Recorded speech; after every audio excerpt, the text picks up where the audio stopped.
ধান রোপণের আজকে 9 দিন চলছে।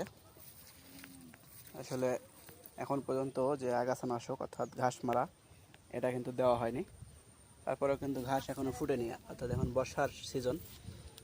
এই গুছগুলো কিন্তু শিকড় মেরে দিয়েছে, দেখতে পাচ্ছেন সবুজ হয়ে গেছে। তো এই সময় কিন্তু দিলে আসলে ধানের ক্ষতিটা একটু কম হয়। ঘাস মারা তো ক্ষতিকর একটা জিনিস, এজন্য 7 দিনের দেওয়ার চাইতে আপনার যদি পানি থাকে জমিতে, তাহলে 9 দিনের দিলে কিন্তু সেই ঘাস মারার কাজটা একটু দ্রুত হয় এবং ভালো হয়। তো আজকে কিন্তু ঘাস মারা নিয়ে আসছি, স্প্রে করব।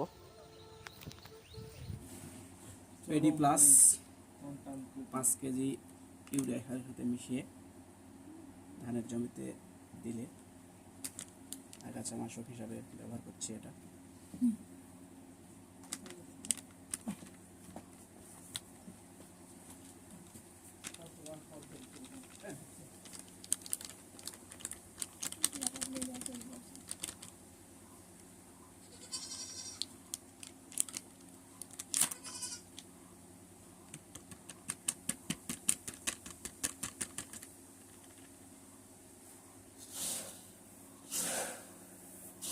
এটা ভালোভাবে মিশাতে হবে সারের সঙ্গে।